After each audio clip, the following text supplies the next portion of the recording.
So today we have a very special guest, Darek Zabrocki.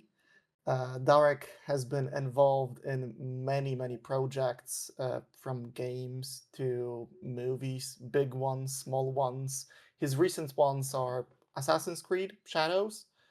The ones that he's been known for is Kingdom of the Planet of the Apes, Maze Runner, Mouse Guard, right? The one that has been unfortunately not like it didn't went through, and many more like Lords of the Fallen. They're just like I could go and go and go, Yes. and it wouldn't end for like the next 15-20 minutes, and you would get bored in the meantime, or not. Who knows? How are you, Darek? How's life? How's everything? Nice to have you here. Thank you. Thank you for inviting, guys. Nice meeting you. Uh, yeah, it's been a very, I think, productive first part of the year. It's like a quarter of the year. But yeah, a lot of things are going on. A lot of work, a lot of life changes and challenges along the way. But I would be silly to complain. So I think, yeah, if all goes well like that, let it be. So yeah, it's going good. Thank you. I hope we'll touch base on all these things. Hopefully, we'll have time, like the next hour and a half. The first thing we always talk about, and it's sort of like our sort of like a landmark, I The guess, for this. staple, yes. Yeah, like a discussion podcast, whatever you might call it, is it's a very easy question. How did you start? Like, what was the thing? Like, how did you discover concept art? Like, you've started years ago, so it's like, what was the thing? Like, how did you get to know about our industry? That's a very good and very broad question. I feel like I started, like forever, years ago, um, because I didn't plan to become a concept artist. That's something that I always, um, try to emphasize, that I didn't plan to, because I didn't know that you could actually be a concept artist, especially where I was born, right? Like I was born in Poland, and actually post, that bad time for Poland, and coming from a regular, like humble family. um and I know, but I know, I remember very vividly that has been one document, or behind the scenes document, that I've seen on TV when I was a kid, about production of American Godzilla movie Mm. from 1995 or 7, that the one that is like not that hasn't been received very well. But I remember I was seeing the sketches for Godzilla, and I was just amazed that you could actually do that stuff in production. And I was, I think, around 5 at the time, but I was already drawing, because my first inspiration come from Lion King, the Mm. original cartoon. And since I watched that, it was just like a ignition. It was just that spark moment that I started drawing every day. And I think I was 3.5, around 3.5. I think at that age, children or kids usually start drawing, but it was something more from observation of my parents. It was something more, because I didn't spend on drawing like an hour only, or like 30 minutes. I was just drawing all days, so Mm. like laying on the floor and drawing for like 7 to 9 hours, you know, uh, very productive, and very, I was very into that, like they couldn't even get me off the paper. So I was drawing a lot of scenes from The Lion King, and try to imagine like what could happen, or like how this specific scene from the cartoon looked like from a different perspective, like the Mufasa death, how it looked like from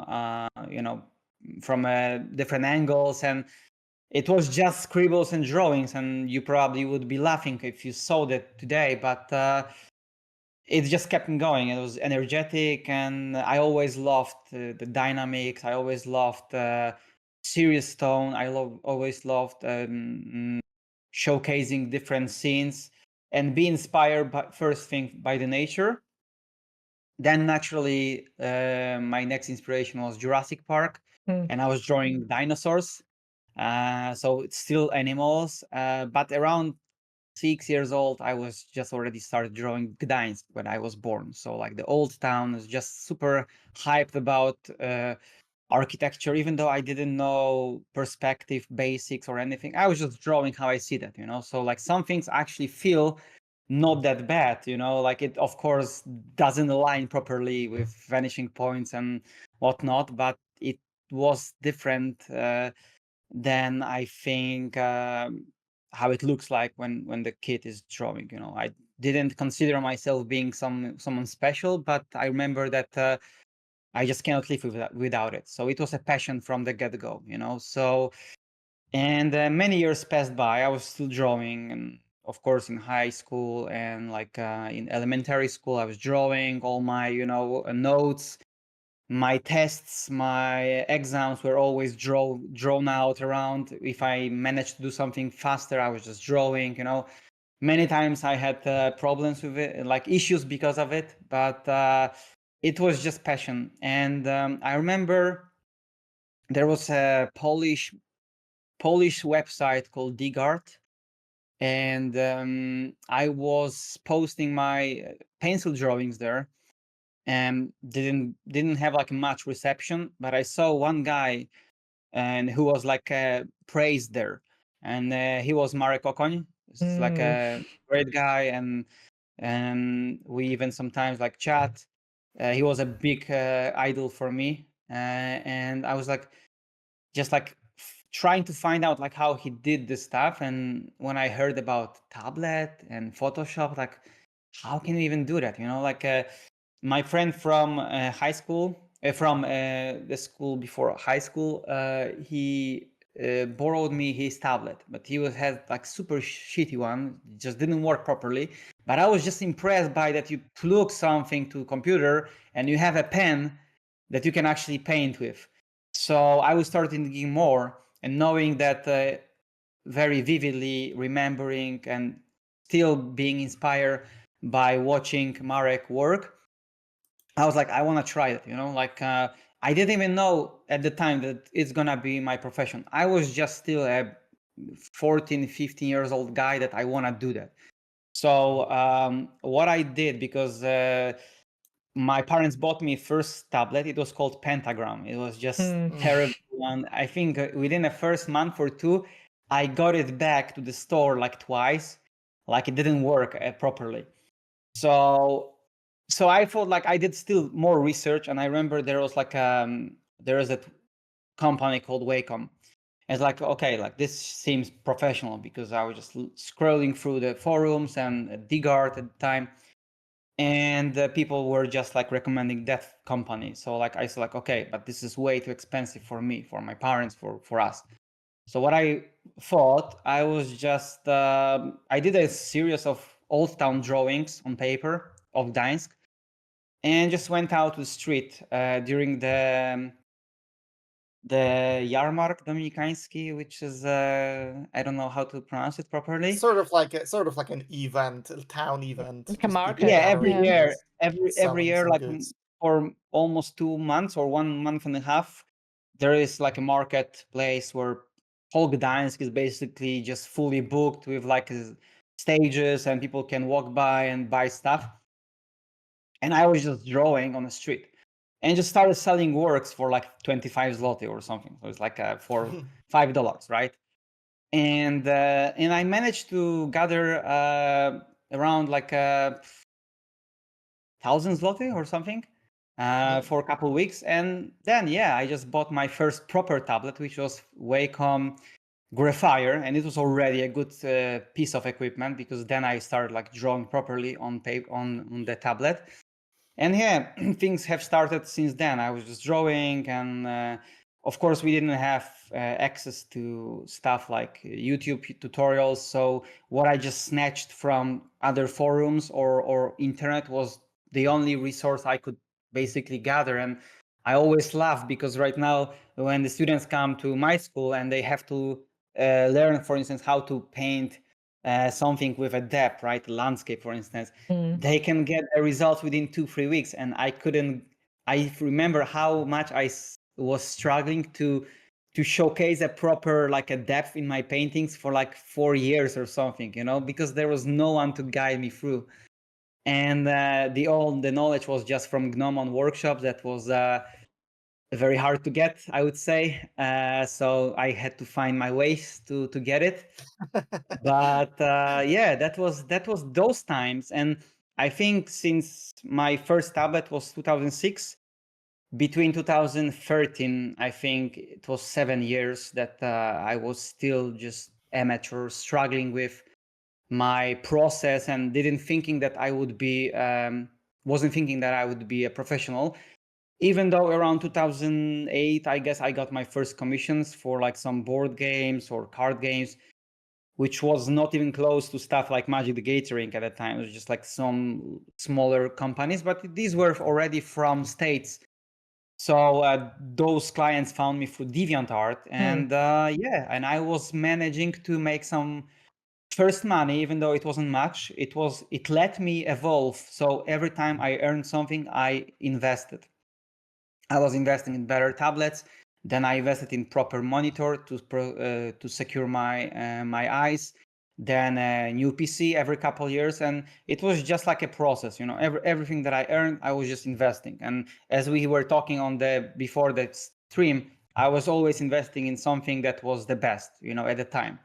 So if I managed to buy such thing, I could basically do that and do whatever I could, in terms of like producing more stuff, producing more art, to actually be able to purchase such stuff. And 2013 passed by, and there was like a big contest for like an international artist. That there is one book publisher that was just doing yearly submissions. So the artists were supposed to send their best sci-fi and fantasy artworks, and I sent like a 5 because I think there was a limit. And this was like an American publisher.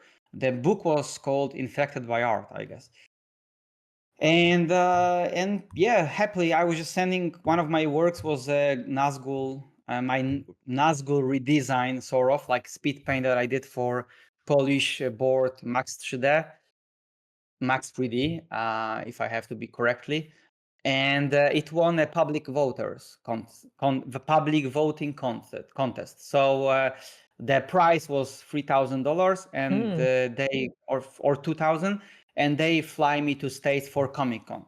So that was the time that I was never flying. So guys, like for a whole month, I was just dreaming about the catastrophe only, that yeah, I couldn't get away, like I was dreaming that I'm falling, and it was just crazy. But I was like, okay, you know what? It might be my ticket, that the ticket for at least opening my mind. And it actually did, because I was contacting the organizers, the guy that's like publishing the book, and he offered me he's gonna keep me at his house for like a couple of weeks. Oh, So I that's was like, really nice. yeah, because I said like, look, I'm just a poor guy from Poland, and I'd never been in States, I never been abroad, and I thought like I never flew. So I was like, if I come to Comic-Con, I don't want to be there only 3 days. I want to be there for at least a week or two, because I want to see stuff. So can you show me some stuff? And he's like, sure. I will get you to GNOME workshop school. I will get you to some studios to show you around. And he was so kind enough. And yeah, like I was living in their family house. A lot of things for me was strange at the time, because in Poland, for instance, you always close the house, and they never closed the house. They just left me and, hey, we go to work and you do whatever you want. And when I come back from work, we can go to GNOME, for instance. That was just so kind, like something that I couldn't really imagine. So one thing was Comic-Con, another thing was seeing stuff in GNOME. It's like, okay, this is what I want to do. Like I don't want to do just board games. I just don't want to do illustration. I actually want to create my own stuff. So that was the spark, and I got back to Poland after this whole trip, which was like bustling with me, really like positively boosted my energy and batteries. And I hang out with my friend Wojtek, and we started Level Up, which was a famous, I think, #1 podcast for digital art Yes. at the time. And and we were just like amateurs, newbies, and we were inviting guys that we look up to. And that way we just kind of get to know a little bit more about the industry. And between 2013 2014, that was like a whole year of grinding for me, for us actually, because we both took off at the same time. And within a year we end up landing our dream jobs. So I was hired by Sony Guerrilla Games, and I think he was in Quantic Dreams or something like that. And then things kicked off for me since then, because I finished my contract at Sony for around a year, which was a big lesson of life. I had a lot of struggles also because the process and assimilation and like learning language properly and working in the working environment was totally different than working from home.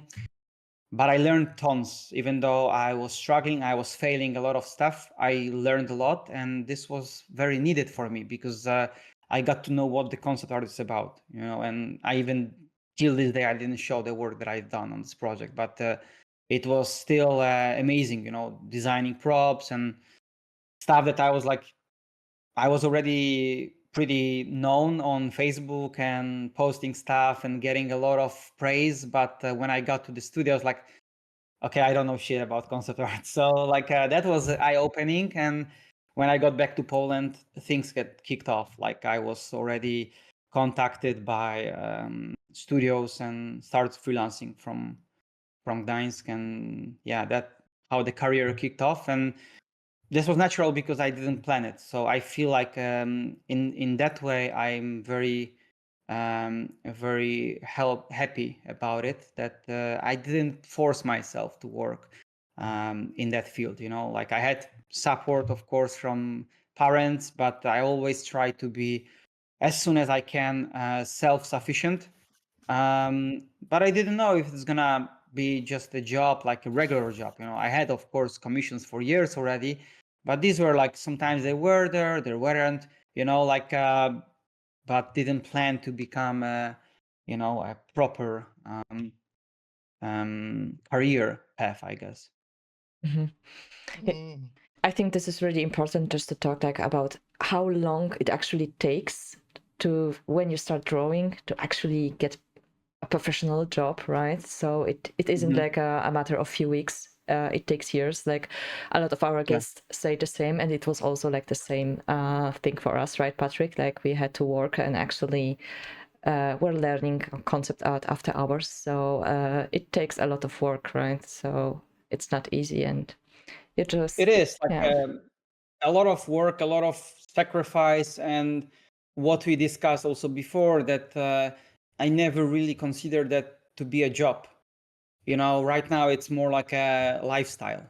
And of course, there are days that I'm exhausted, I'm tired, and I'm just frustrated, but it's my life basically, like I don't live without that work, and that work doesn't live without me. It's just part of my existence, I guess. So Right. So I tend to go a bit deeper and ask, a question that's a bit more specific, and I like to hear about the struggles because that's very relatable to all of us, and it might help people to understand what some, other artists are, going through or they went through. You said that you basically went to Sony, if I'm correct, right? Like Sony Guerrilla Games. It was in UK, if I remember correctly, right? it was UK, yes. Studio, Yeah, so you had to travel. So like people don't understand, but traveling to a different country, even like the European one, doesn't matter. is very. It's like It it's is. especially to something that like UK. It's a huge culture clash, Yes. and like you said, you had some struggles and hardships that you come by. I mean, how did that went from the start? Like, I mean, it might be like it had to be quite crazy to just go from Poland, like especially like from Poland when you're like, how Polish people are, Polish face, not What do you smiling too mean? much, and then you go, then you go. Well, now probably it changed What a is bit. this guy talking about, right? Oh, no, but Yeah. that was struggle from day one, actually, because I was I was a regular concept guy, and I wasn't really considered like senior or anything, because I later along the way I had this experience working for studio that hired me more on my conditions than on theirs. But that Sony part was very strange and interesting at the same time, because I had to work from day one. When I flew there, they just flew me over, but I didn't have apartment, so I didn't have flat. And what I could do, we had only 1 hour break during the day, and all the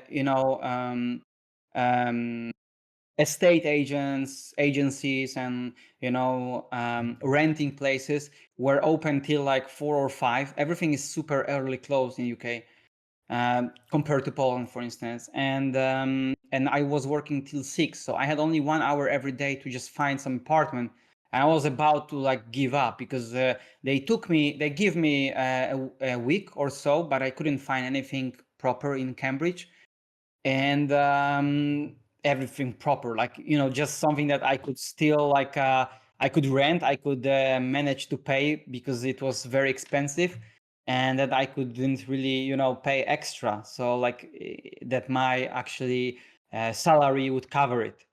So my I remember I was talking to Mark Molnar, and he offered me his house for a month or so. So he was super generous, and thanks to him, I basically could at least have a place to go back, after work, and not to worry about like struggling to find like some agency that would help me, because I don't know, like I had like a problem even on the language level. I had like a knee problem at some point, and I just called their like hospital, and I was just agreeing on something that I couldn't understand.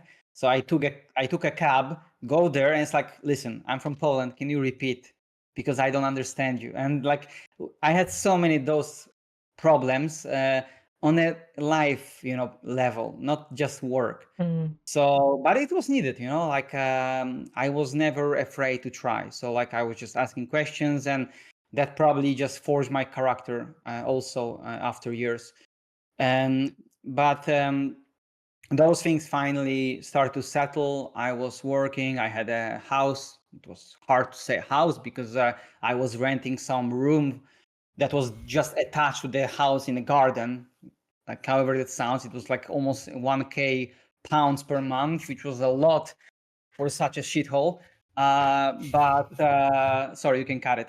But Hell yeah, no. it was life experience. And at work, of course, there was different challenges, like actually producing ideas, because I was so rooted to either do something illustrative way, or I was afraid to use photos, I was afraid to use 3D. So it's like, dude, just don't draw it for a whole day, just use that and that. And I was just staying after hours learning 3D, learning from my co-workers, and I just had to adjust. So with time, I look at it, it's like, dude, I had no idea, but it's just lesson of life. So there were a lot of natural struggles and some failed tasks. Some tasks were great, but also the project was very problematic, because they were, I think, directly dependent on the Sony. I think it on Sony Japan. That was just making all the decisions, and sometimes they just started over the whole project, or the big part of the project that took them months to do. So it was later very stressful. And yeah, I just left when my contract ended, and I already was in contact with Ubisoft, working or being prepared to work on Assassin's Creed. And I knew that this game would be my gate opener, so to speak, because it was closer maybe to my heart, because I loved playing Assassin's Creed, and I always consider that like a moving picture. And I knew the name itself will push me on the radar, on the map. So yeah, Syndicate, Right. I guess. Yes, I remember your concepts. They were so beautiful. I'm Thank you. a bit curious because before you started working for Sony, you actually already had quite a following online, right? So, was it like was it hard mentally for you to kind of, like you said, you had no idea about concept art, right? Like, was it like a humbling experience to go from being Oh, like, you're getting thousands of likes to, okay, I have to learn how yes, to of do course. this? Yeah. I don't want to put names, but I also think that it was a great experience for me how not to uh, build leadership in the studio. Like I think some decision making, or like how to, from the perspective of time, I was also working with people that were working for me. That sometimes I build a team around me, and I know how hard it is to be a leader, and to actually be a good leader is very hard. It's like when you teach, for instance, right? Mm. Being a great artist doesn't mean that you are a good teacher, and many times it's not even close. So I had the experience that I think that it kind of showed me how not to manage people in some way or another. Um, but it was a very humbling experience, because I took it on my chest, and I was like, I know I'm failing, so give me a chance, Mm. And I was calling my mom sometimes, like, Mom, I just cannot make it, I'm just like about to give up. And it's like, no, be professional. My mother said, like, be professional, just finish the contract and go home. And yeah, I did that, and I'm very happy I did that, because in the end, you have to have some experiences in your life that will show you the way. And this was my experience. So I cannot say a wrong word about the studio, because it showed me my weaknesses and how to challenge them. Mm-hmm. And of course, Mm. it taught me a lot. It was just like a very humbling experience, totally different from online presence. So in one way, I felt demotivated or depressed, but on the other, I was just motivated to show them that I can do that, and I did that. So Yes. Oh, Right. yeah. Thank you for sharing this. I think this is so important for young people, especially to just hear, okay, like everyone goes through hard times, right? And it matters how you handle it. Yeah. yeah, of Right. course. And with perspective of time, I was like, hey, you maybe shouldn't manage people like that. But I'm not the one to judge. I know that I had to learn a lot of social skills, for instance.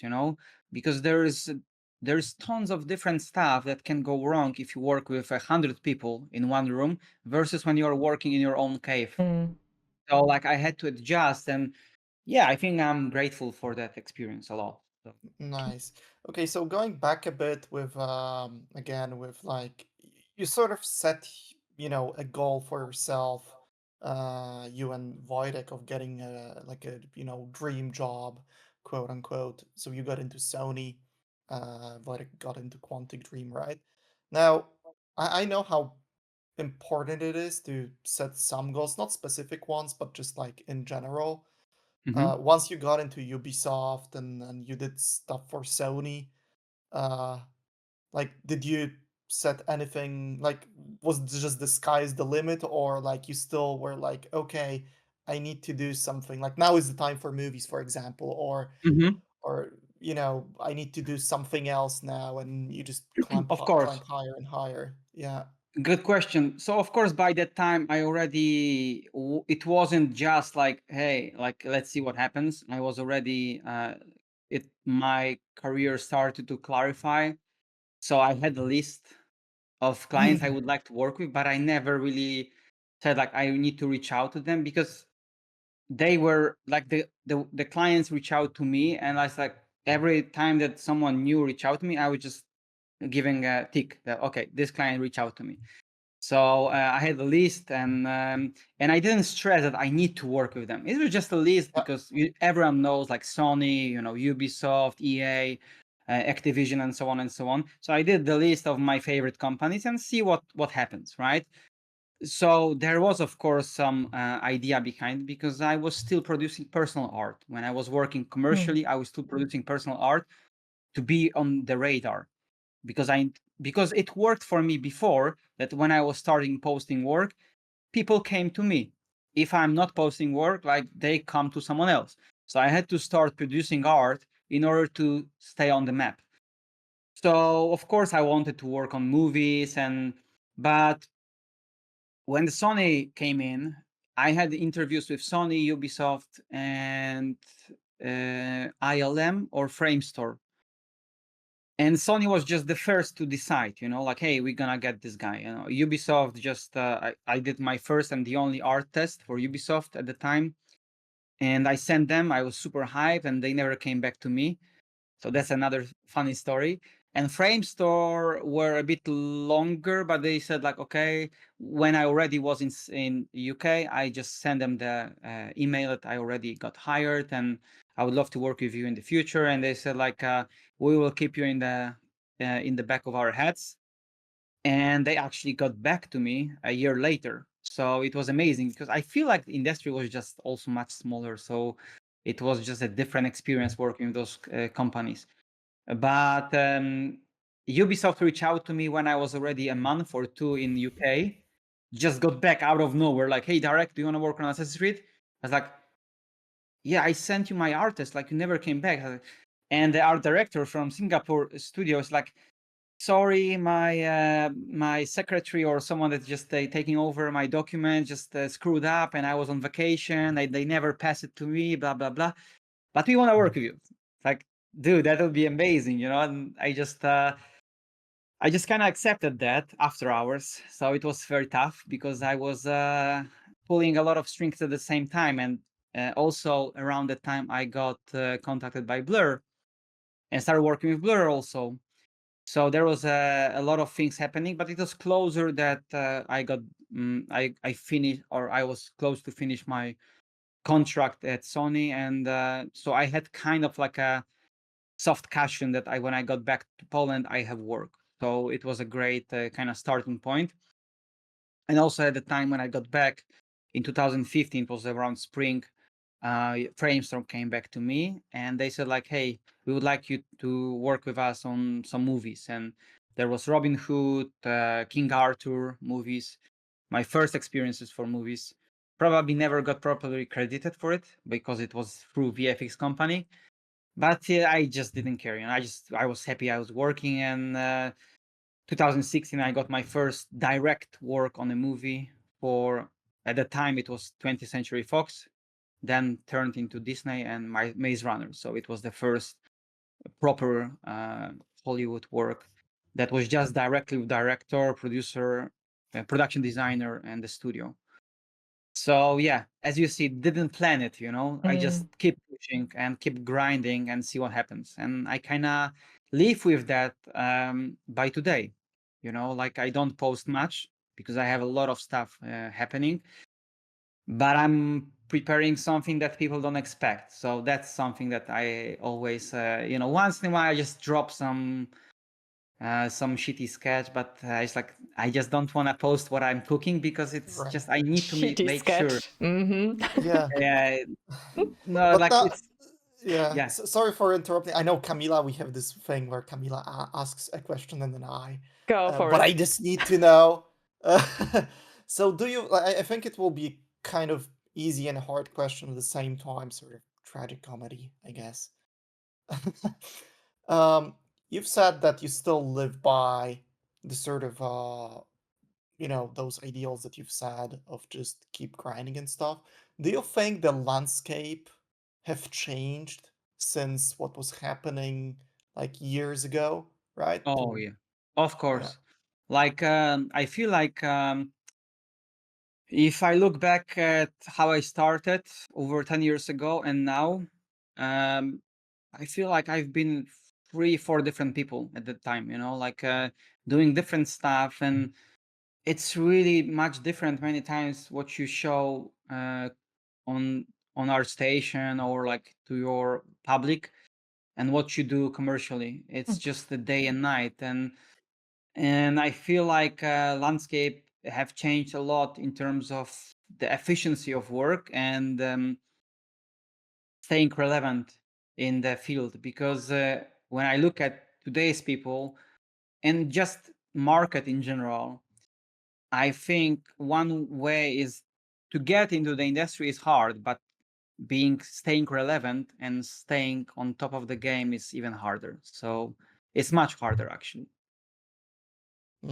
Right. So Yeah, that's that's changed a lot, that changes because even though we age, like we got older and the energy is not the same, we have to be more efficient. We have to be better at learning new stuff, much faster, much more adjustable.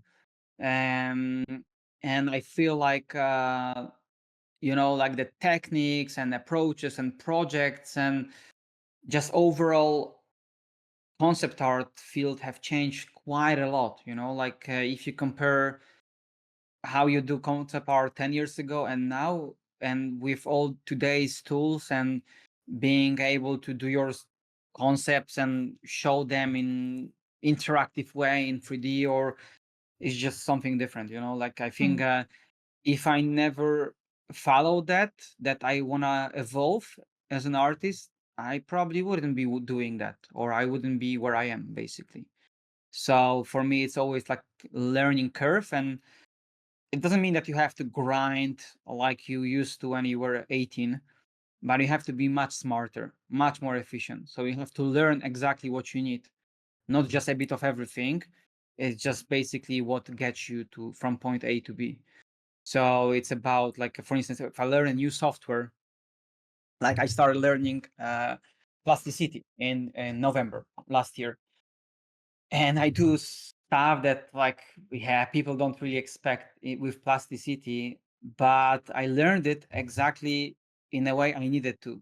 So if I had some weakness, or if I felt like this stuff takes me longer in Blender, I just switched totally to plasticity for that specific part, and this just got me so much more efficient.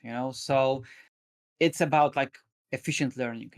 Back then I was just like, hey, if I don't know how every button works in Blender, I would be a bit scared. But it's not about that. You just need to learn maybe 5-10% of software, and then you can just do stuff that actually that software lets you do. Like even creators of Photoshop don't know everything in Photoshop, right? So there's so many different people working it, and everyone is responsible for different part of the code. And like that's exactly the same with today's techniques, right? 3D, VR, whatever. Just learn what you need at a time, and that's how I always learned. I was learning through work. So if I have work yes. for a specific project, I was working on big like cities, futuristic cities for Saudi, and that you don't post it online, but you had to learn, like, for instance, doing 3D that's like properly interactive with their engineering, right? Or with their like people, so you can actually send them 3D files, not just like a pretty picture. So that's a lot of stuff that like we can dive into, because yeah, what I Yeah, do it's is a so it's a different big than topic. basically. Yeah, it is absolutely. Go on, Kamila. Sorry. Oh, no worries. So just going back to your story, like you were freelancing for a while, working on movies and games and doing level up. But what happened next? Like we know you have your school. So Yes. Oh yeah, 2018, I guess we started that. So I was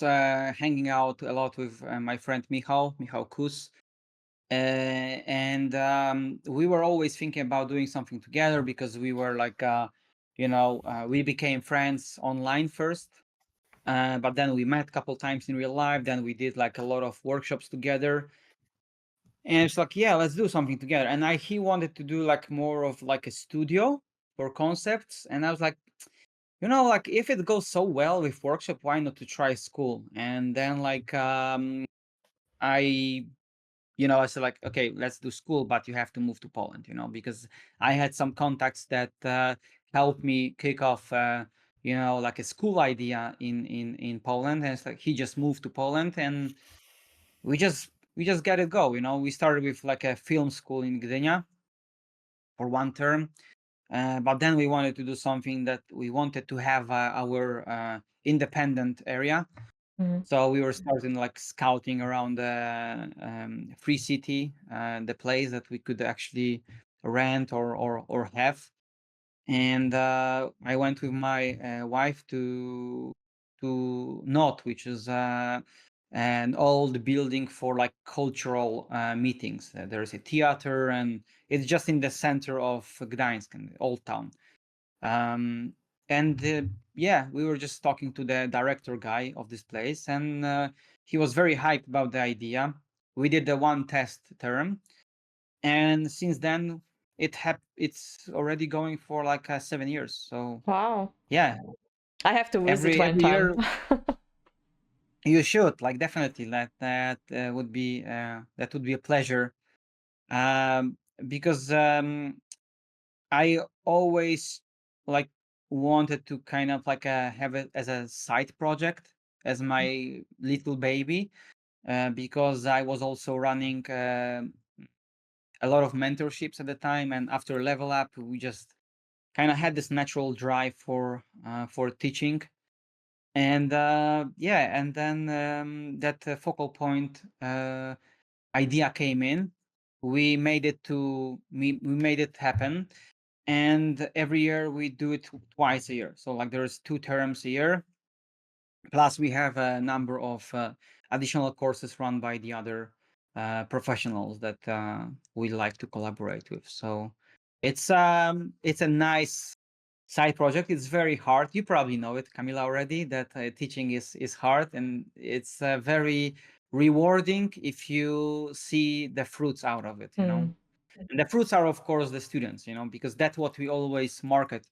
We can market, and we market the school by the work of the students, because this is the most important. And we are teaching how we would like to be taught when we started out, because we didn't have anyone to guide us through. And as I gave you this example with the depth in the painting that you can learn within 2-3 weeks, I couldn't get it for 4 years on my own, because no one just told me, hey, like, just, look at it in terms of like values, in terms of planes, in terms of like specific lighting conditions, for instance, right? And then like diving into, because we dive into the specifics, if we teach precisely just that digital painting or digital art classes, we go through like certain theories, but already put in practice. So we just don't tell you, hey, sunset is red, and you have to forget it. We just tell you why the sunset is red, right? So that sort of stuff, And when I, for instance, teach design class, I also teach the way that I can learn. So we do exercises or tasks that are amazingly exciting, like it excites me because we build, for instance, certain world, and I can learn a lot as well, like even with plasticity. I was just learning that for last term. I just want to learn it, and I'm going to show it to the students, So I took 2-3 weeks in between after hours, and I just show them and now like a lot of them are using it. So yeah, that's the best, I think, experience, when you can learn by teaching, and you can teach by learning. So Yeah, that's amazing to hear. Now, you sort of said that the sort of idea came, like, you didn't, like, correct me if I'm wrong, but you didn't plan for the whole thing to be this grand school that everybody comes in. It's sort of more ad hoc, right?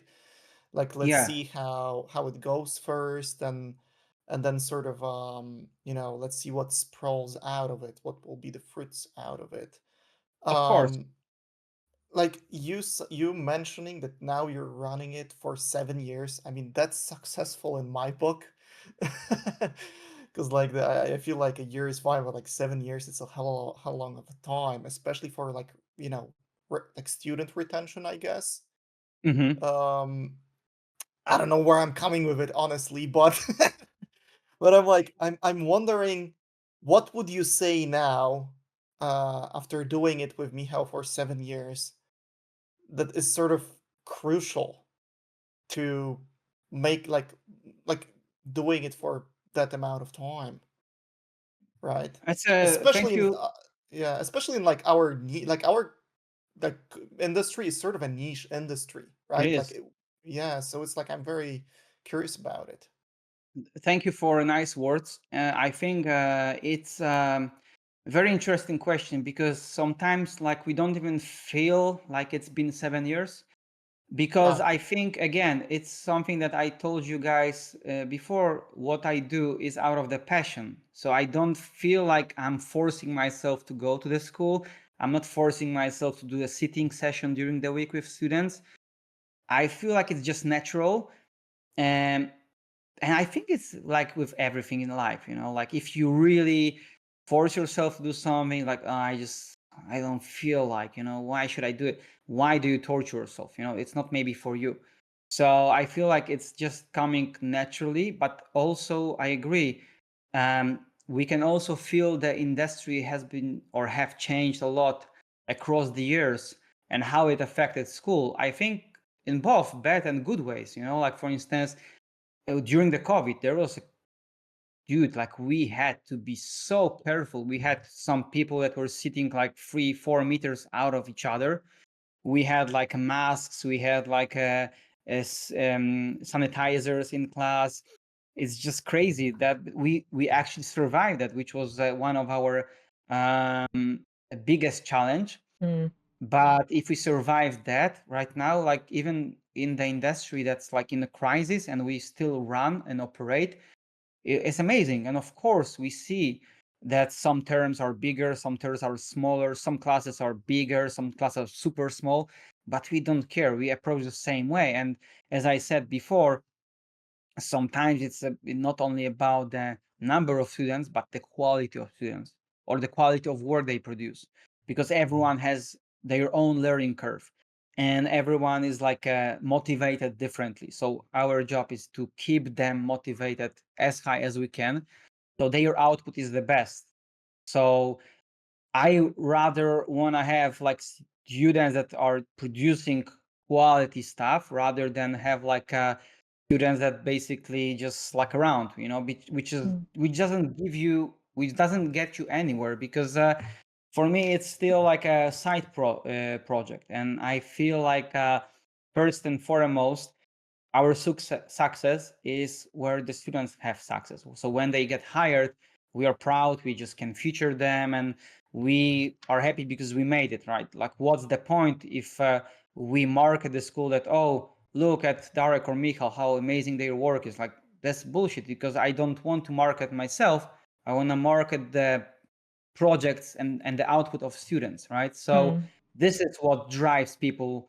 And many times, like, you can run through big marketing campaign, but what really pulls people to the school or to teaching or to getting this education is a good word by and mouth word, right? Or like some people just say like, hey, you should study there, or like they just tell you your experience, or someone is like putting like amazing project that they've done at the school. And this is the actual like proper marketing, I would say, because we are not supported by government, by the city. We know there are schools like that, they are like driven by a lot of money by other organizations, but I have my own agenda, and I don't need to be afraid that someone take control over that. Mm. So that's the beauty of it, and we can invite like for instance, you guys, no one just tell you, hey, like you should invite those guys or you shouldn't invite. Like, we are in control.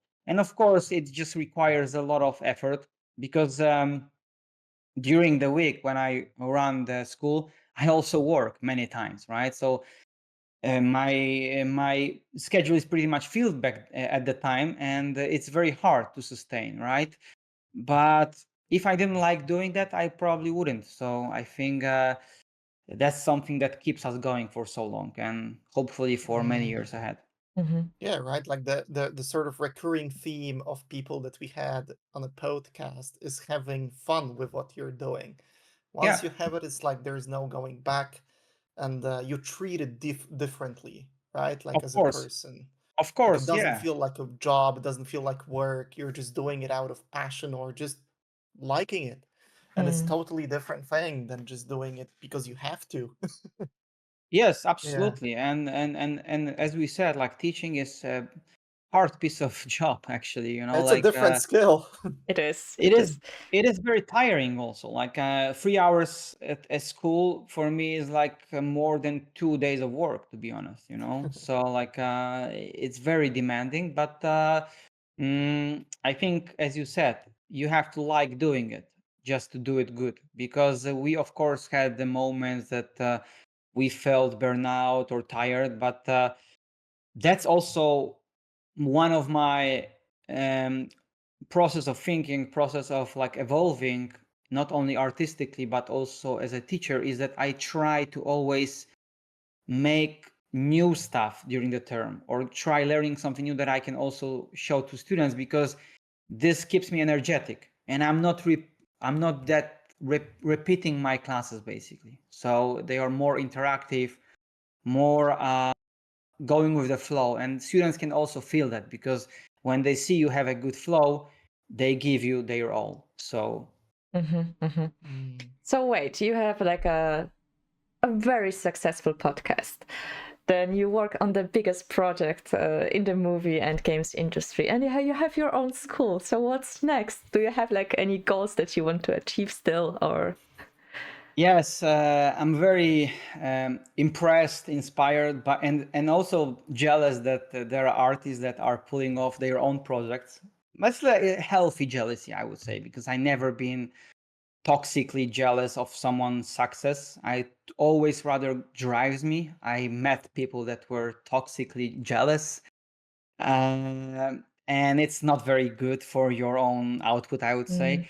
So I'm impressed if I see, you know, that someone is doing like a short, or like directing some of their own movie.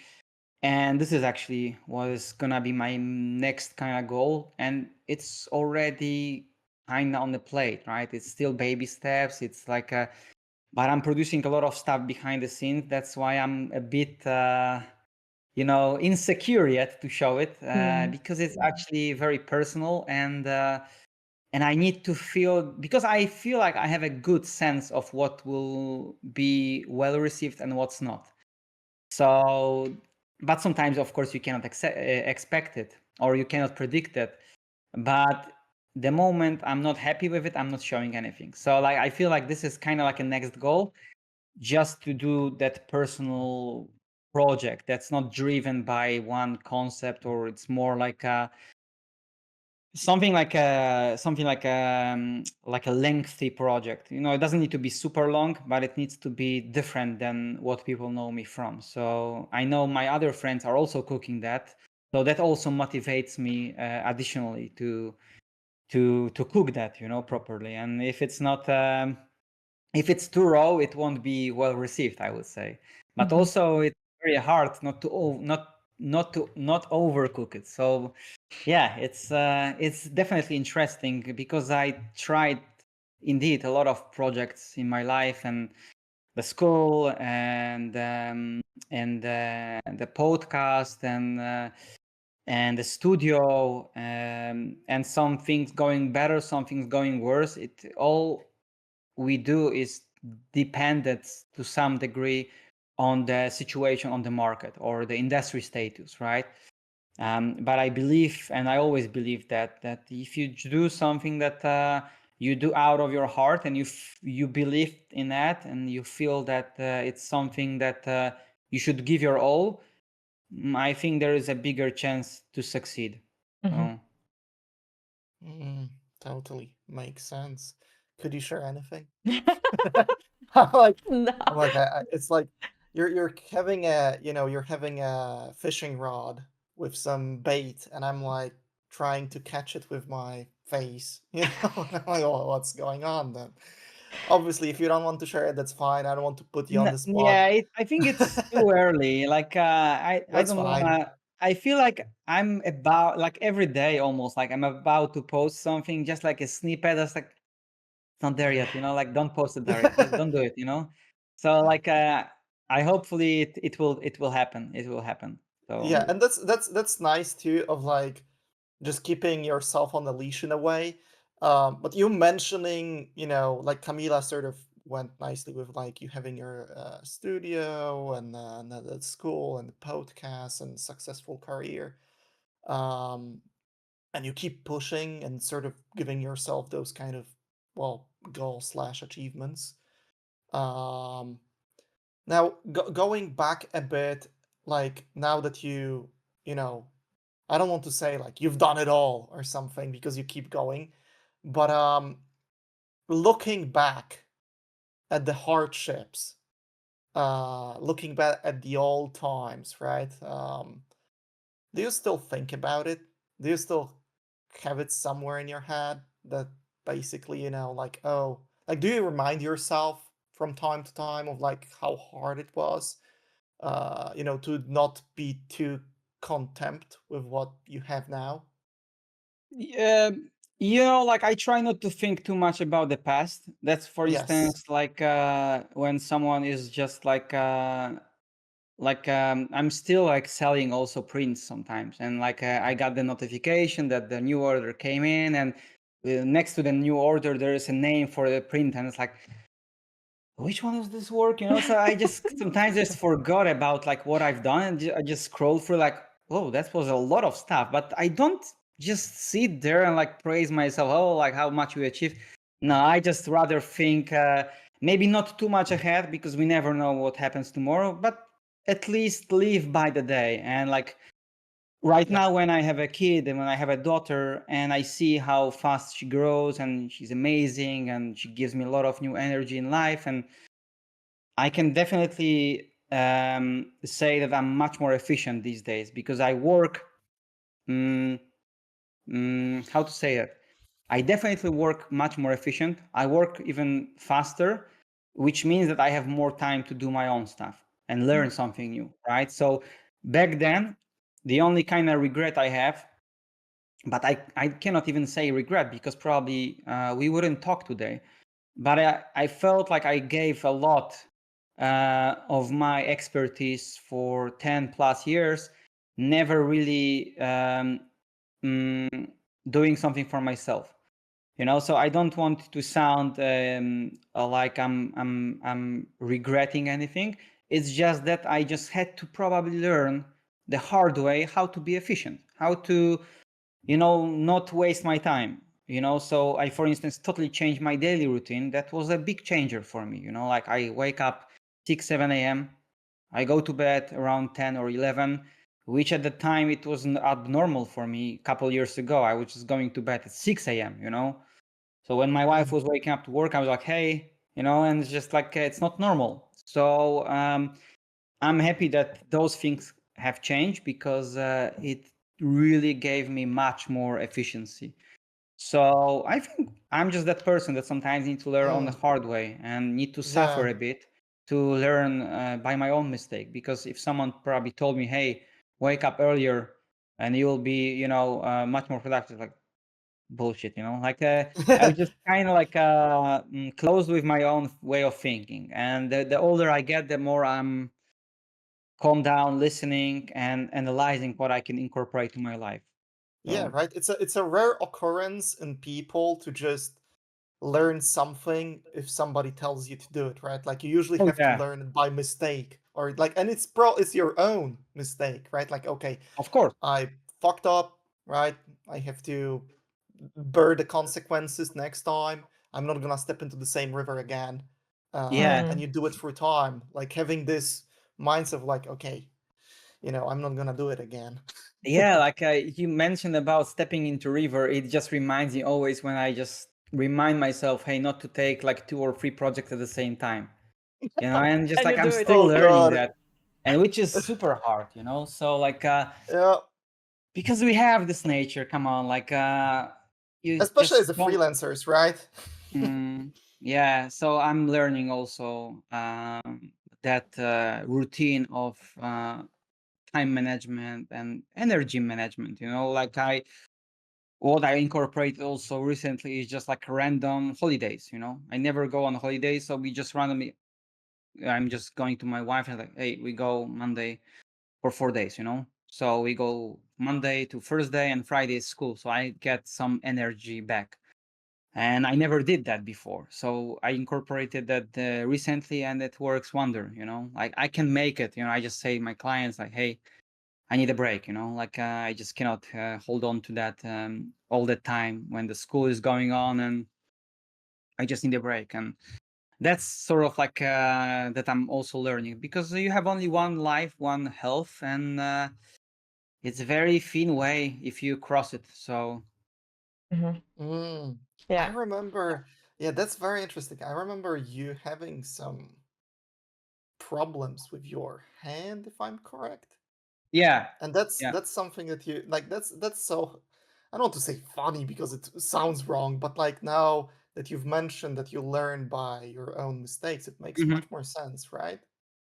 Yeah, You it sort was of, yeah. fortunately not that serious, but some people are having Okay. serious issues, and I feel like it's better to, maybe it's like sometimes it's good to have like a warning call, but it's better to try not to push it that hard, because in the end, like you are just gonna do the stuff that someone else will take over if you are not able to do so. So I would say, yeah, like it's one thing is learning by mistakes, and of course, like it got me stronger mentally and like on many different levels. It's like, I'm just gonna start valuing myself much more. I remember that was a time that I was started valuing my work much more than I used to. So like, yeah, I think sometimes you just need that experience until it's nothing tragic. I would say it's you are lucky, but there are people who are actually having serious issues. So better not to got to this point. I would say. I am wondering if this comes from the passion that we have for our jobs. Like I feel like Mm. most of the artists are really passionate about the creation, that it almost comes you have to have this moment of either like a health scare or like a burnout to really Mm-hmm. rethink your priorities. So I think it happens a lot for us. Oh yeah, Yes. definitely. Like I, it's the same with like all the specialization, I guess, jobs. Like when you are like a sportman, or like you do some like I don't know, welding stuff. You also sacrifice a lot of health, right? And but you probably like doing it. You get paid very very well, so you kind of also need to think about finances in your life. How to, because our job is not eternal. Like I won't be able to see it all my life like that, in such intensity, and I can already feel that I need to be much smarter at energy savings, in my Yeah. with my body.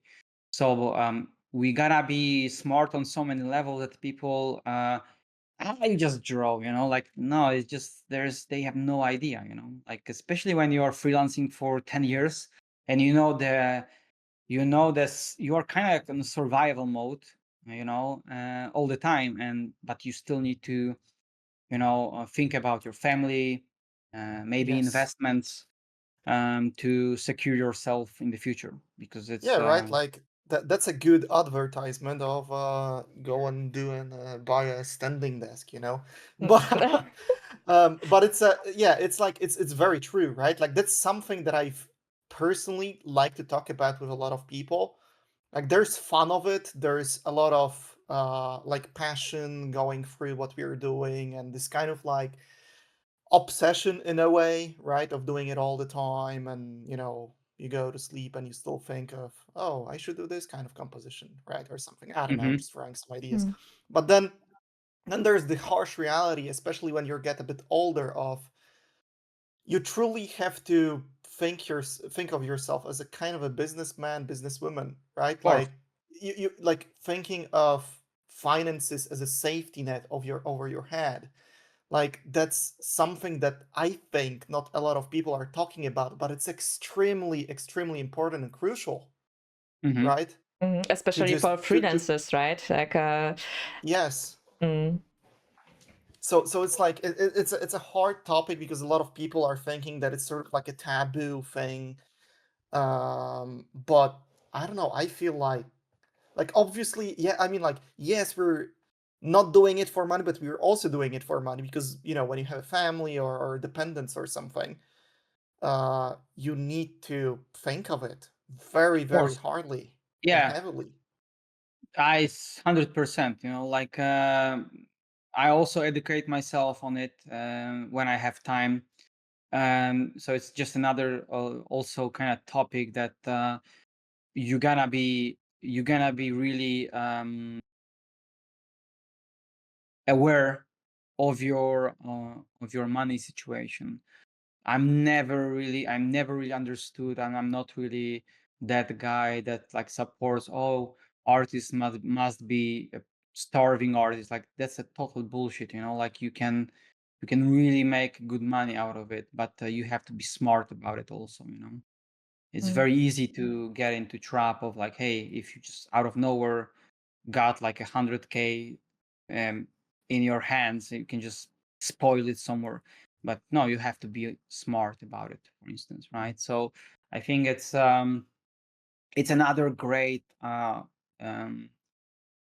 part of our job that you gotta learn, because otherwise I know a lot of professionals that, sorry, mm, they are not very um,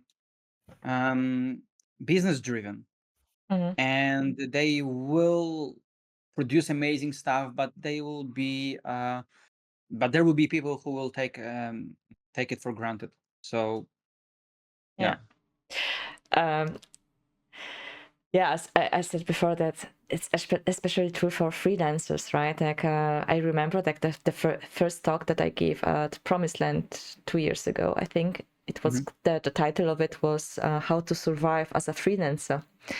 hmm And there was a guy that told me, oh, it was so depressing because I touched about, reading your contracts and thinking about hmm money and securing yourself and all the things that you have to think about.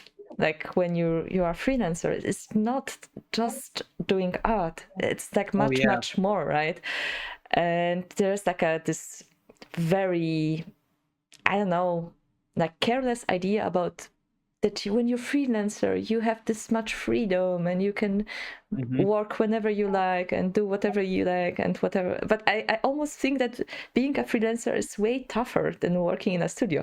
Obviously, I never work in a studio, so I'm not completely objective, but maybe you can answer that for us. Yeah, I agree. Like I remember that my experience working in the studio was Sony, and then a couple years later, I was hired by EA, but on a already different conditions because I was hired for senior position, and I was just treated differently. I remember that it was such a big difference between like, hey, you're just like another guy that just come to our studio, and you just need like you for like specific purposes, or like managing small team and stuff like that. So my experience with EA, even though their image in the customers I might be different, but as a studio and work environment has been amazing. They've just, yeah, I think top. Like how they treated me, how they just like because I was working a bit in Göteborg and a Mm-hmm. bit in Poland. So I was just flying through. So each time they did just fly me over, gave you the best apartment in the best like district, and there was like still like a freelance rate. So I felt like a dream, like and I gave my all also in return. But you don't have to worry about stuff, because that this is a freelance contract, but you have job secured for at least 6 or 7 months.